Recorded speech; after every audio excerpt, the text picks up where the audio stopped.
ಹುರುಳಿಕಾಳಿನ ಬಸ್ಸಾರು ನಾನ್ ಮಾಡಿದ ವಿಧಾನದಲ್ಲಿ ನೀವು ಒಮ್ಮೆ ಟ್ರೈ ಮಾಡಿದ್ರೆ ಮತ್ತೆ ನೀವು ನನ್ನ ಚಾನೆಲ್ ಅನ್ನ ಹುಡ್ಕೊಂಡೆ ಬರ್ತೀರಾ. ಅಷ್ಟು ಚೆನ್ನಾಗಿ ಟೇಸ್ಟ್ ಬಂದಿದೆ. ಖಂಡಿತ ಟ್ರೈ ಮಾಡಿ. ಯಾವಾಗ್ಲೂ ತರಕಾರಿ ತಿಂದು ಬೇಜಾರಾಗ್ತಿರೋರಿಗೆ ಈ ಹುರುಳಿಕಾಳಿನ ಬಸ್ಸಾರ್ ತುಂಬಾ ಆರೋಗ್ಯಕ್ಕೂ ಒಳ್ಳೇದು, ಹಾಗೆ ರುಚಿಗೂ ಕೂಡ ಡಿಫ್ರೆಂಟ್ ಆಗಿರತ್ತೆ ಅಂತ ಹೇಳ್ಬೋದು. ದೀಪಾಸ್ ಕನಸು ಯೂಟ್ಯೂಬ್ ಚಾನೆಲ್ಗೆ ತಮಗೆಲ್ಲರಿಗೂ ಆತ್ಮೀಯವಾದ ಸ್ವಾಗತ. ನಾನು ನಿಮ್ಮ ದೀಪಾ. ಮೊದಲ ಬಾರಿ ನನ್ನ ಚಾನೆಲ್ ಯಾರು ನೋಡ್ತಾ ಇದ್ರೆ ಪ್ಲೀಸ್ ಚಾನೆಲ್ ನ ಸಬ್ಸ್ಕ್ರೈಬ್ ಮಾಡ್ಕೊಂಡು ನೋಡಿ, ಹಾಗೆ ವಿಡಿಯೋ ಇಷ್ಟ ಆಗ್ತಾ ಇದ್ರೆ ಒಂದು ಲೈಕ್ ಮಾಡಿ. ಎಲ್ರು ಚೆನ್ನಾಗಿದ್ರ ಅಂತ ಭಾವಿಸ್ತಾ ಇವತ್ತಿನ ವಿಡಿಯೋನ ಶುರು ಮಾಡ್ತಾ ಇದ್ದೀನಿ. ಈ ಹುರುಳಿಕಾಳಿನ ಬಸ್ಸಾರ್ ಮಾಡೋದಕ್ಕೆ ನಾವು ಒಂದ್ ಸ್ವಲ್ಪ ಹುರುಳಿಕಾಳನ್ನ ಬೆಳಿಗ್ಗೆನೆ ನೆನ್ಸಿ ಇಟ್ಕೊಂಡಿದೀನಿ. ಆ ನೆಂದಂತ ಹುರುಳಿಕಾಳನ್ನ ನೈಟು ಬಟ್ಟೆಯಲ್ಲಿ ಕಟ್ಟಿ ಅದು ಮೊಳಕೆ ಬರೆಸಿ ಮರುದಿನ ನಾನು ಇದನ್ನ ಸಾಂಬಾರ್ ಮಾಡ್ತಾ ಇರೋದು. ಇವಾಗ ಲೈಟ್ ಆಗಿ ಅದು ಮೊಳಕೆ ಬಂದಿರುವಂತ ಹುರುಳಿಕಾಳು. ಈ ಮೊಳಕೆ ಬಂದ್ರೆ ಟೇಸ್ಟ್ ಚೆನ್ನಾಗಿರತ್ತೆ. ಓಕೆ, ನಿಮ್ಗೆ ಎಷ್ಟು ಮೊಳಕೆ ಕಾಳಿದ ಹುರುಳಿಕಾಳು ಬೇಕೋ ಅಷ್ಟನ್ನ ಹುರುಳಿಕಾಳು ತಗೊಳ್ಳಿ ಸಾಂಬಾರ್ ಮಾಡೋದಕ್ಕೆ. ಆ ಹುರುಳಿಕಾಳನ್ನ ಒಂದ್ ಕುಕ್ಕರಿಗೆ ಹಾಕಿ ಅದ್ ಬೇಯುವಾಗ ಒಂದು 4ರಿಂದ 8 ಬೆಳ್ಳುಳ್ಳಿ ಹಾಗೆ ಒಂದು ಈರುಳ್ಳಿಯನ್ನ ಸಣ್ಣದಾಗಿ ಕಟ್ ಮಾಡಿ ಹಾಕೊಳ್ಳಿ. ಅದಾದ್ಮೇಲೆ ರುಚಿಗೆ ತಕ್ಕಷ್ಟು ಕಲ್ಲುಪ್ಪನ್ನ ಸೇರಿಸ್ಕೊಂಡು ನಿಮ್ಗೆ ಬೇಯುವುದಕ್ಕೆ ಎಷ್ಟು ನೀರ್ ಬೇಕು ಅಷ್ಟು ನೀರನ್ನ ಇಲ್ಲಿ ಸೇರಿಸ್ಕೊಳ್ಳಿ.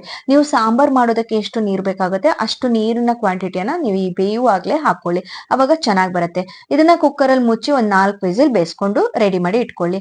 ಈಗ ಮಸಾಲಾ ಪದಾರ್ಥಕ್ಕೆ 2 ಟೀ ಸ್ಪೂನ್ ಧನಿಯಾ, 1 ಟೀ ಸ್ಪೂನ್ ಜೀರಿಗೆ, ಒಂದ್ 10 ಮೆಂತ್ಯ ಕಾಳು, ಹಾಗೆ 1 ಟೀ ಸ್ಪೂನ್ ಕಾಳು ಮೆಣಸು, ಒಂದ್ 5 ಬ್ಯಾಡಿಗೆ ಖಾರಕ್ ಬೇಕಾಗುವಷ್ಟು, ಒಂದು ಈರುಳ್ಳಿನ ಸಣ್ಣದಾಗಿ ಕಟ್ ಮಾಡಿ ಇಟ್ಕೊಂಡಿದೀನಿ.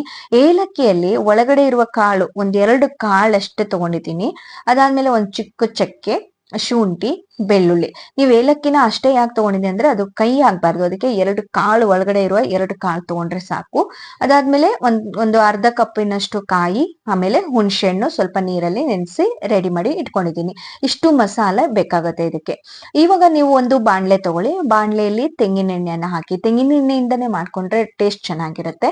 ತೆಂಗಿನ ಎಣ್ಣೆಯನ್ನ ಹಾಕಿ ಅದಾದ್ಮೇಲೆ ಬ್ಯಾಡಿಗೆ ಮೆಣಸನ್ನ ಹಾಕೊಂಡು ಸ್ವಲ್ಪ ಹೊತ್ತು ಫ್ರೈ ಮಾಡಿ. ಫ್ರೈ ಆಗ್ತಾ ಇದ್ದಾಗೆ ನಾನು ಹೇಳಿದಂತ ಎಲ್ಲಾ ಮಸಾಲೆನ ಹಾಕಿ, ಧನಿಯಾ, ಜೀರಿಗೆ, ಮೆಂತ್ಯ, ಕಾಳು ಮೆಣಸು, ಹಾಗೆ ಚಕ್ಕೆ, 1-2 ಏಲಕ್ಕಿ ಇತ್ತಲ್ವಾ ಅದನ್ನ ಎಲ್ಲದನ್ನ ಹಾಕಿ ಫ್ರೈ ಮಾಡ್ಕೊಳ್ಳಿ. ಕಂಪ್ಲೀಟ್ ಆಗಿ ಈ ಸ್ವಲ್ಪ ಅರಿಶಿಣವನ್ನ ಸೇರಿಸ್ಕೊಂಡು ಕಾಯಿ ಕೂಡ ಹಾಕಿ ಫ್ರೈ ಮಾಡ್ಕೊಳ್ಳಿ.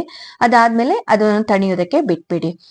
ಇವಾಗ ನಾವು ಆಲ್ರೆಡಿ ಬೇಯಿಸ್ಕೊಂಡಿದೀವಲ್ವಾ, ಅದೀಗ ಕಂಪ್ಲೀಟ್ ಆಗಿ ಕುಕ್ಕರ್ ಅಲ್ಲಿ ಇಟ್ಟಿದ್ದು ಬೆಂದು ರೆಡಿ ಆಗಿದೆ. ಇವಾಗ ನೀವ್ ಏನ್ ಮಾಡ್ಬೇಕು, ಆ ನೀರನ್ನ ಸಪರೇಟ್ ಆಗಿ ತಗೋಬೇಕು. ಬಸ್ಸಾರ್ ಅಂದ್ರೆ ನೀರಿನಲ್ಲಿ ಸಾಂಬಾರ್ ಮಾಡೋದು ನಾವು.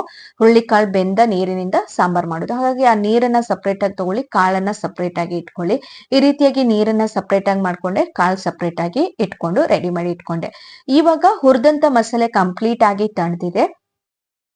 ಅದನ್ನ ಒಂದು ಮಿಕ್ಸಿ ಜಾರಿಗೆ ಹಾಕಿ ನಿಮ್ಗೆ ರುಬ್ಬೋದಕ್ಕೆ ಎಷ್ಟು ನೀರ್ ಬೇಕೋ ಅಷ್ಟು ನೀರನ್ನ ಸೇರಿಸ್ಕೊಳ್ಳಿ. ಅದಾದ್ಮೇಲೆ ನೆನ್ಸಿಟ್ಕೊಂಡಂತಹ ಹುಣಸೆ ಹಣ್ಣು ಇರುತ್ತಲ್ವಾ ಅದನ್ನ ಹಾಕಿ ನೈಸ್ ಆಗಿ ರುಬ್ಬಿ ತಗೊಂಡ್ ಬನ್ನಿ. ಇವಾಗ ನೋಡಿ ರೆಡಿ ಆಯ್ತು ರುಬ್ಬಿ.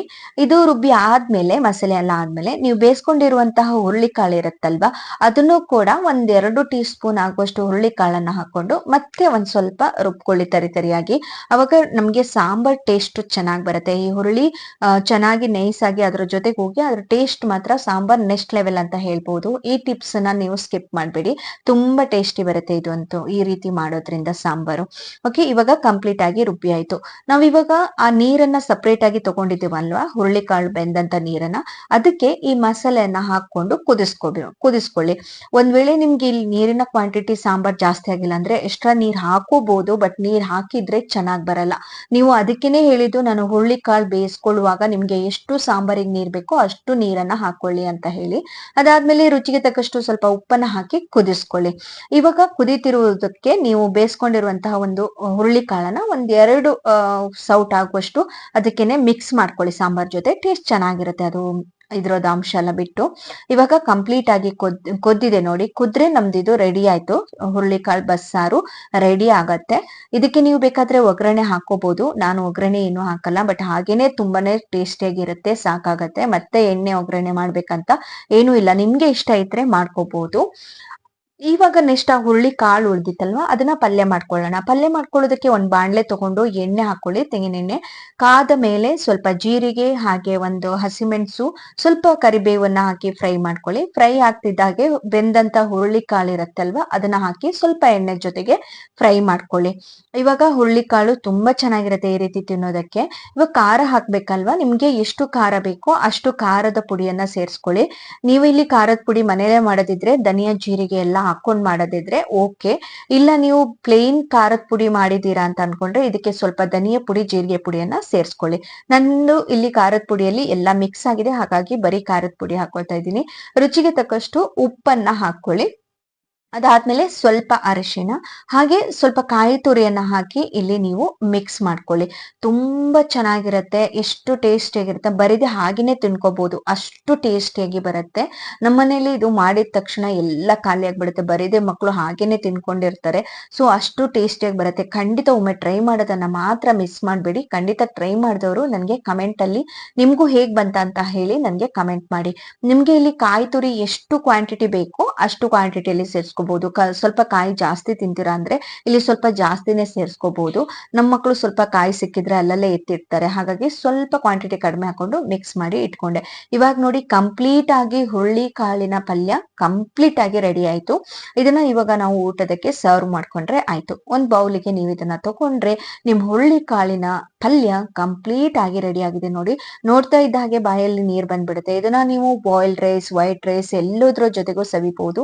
ಹಾಗೆ ಬಸ್ಸಾರನ್ನು ಕೂಡ ಒಂದ್ ಪಾತ್ರದಲ್ಲಿ ತೆಗೆದಿಟ್ಕೊಂಡು ನಿಮ್ಗೆ ಮುದ್ದೆ ಜೊತೆಗೆ ಇಲ್ಲ ಅನ್ನದ ಜೊತೆಗೆ ಯಾವ ಅನ್ನ, ವೈಟ್ ರೈಸ್ ಅಥವಾ ಬಾಯ್ಲ್ಡ್ ರೈಸ್ ಜೊತೆಗೂ ಕೂಡ ಸವಿಬಹುದು.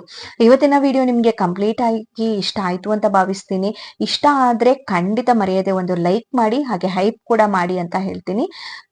ಸಬ್ಸ್ಕ್ರೈಬ್ ಆಗದೆ ಇರುವವರು ಪ್ಲೀಸ್ ಸಬ್ಸ್ಕ್ರೈಬ್ ಮಾಡ್ಕೊಳ್ಳಿ. ಹಾಗೆ ಇಲ್ಲಿ ತನಕ ವಿಡಿಯೋ ನೋಡಿದಕ್ಕಾಗಿ ತುಂಬ ಹೃದಯದ ಧನ್ಯವಾದಗಳು.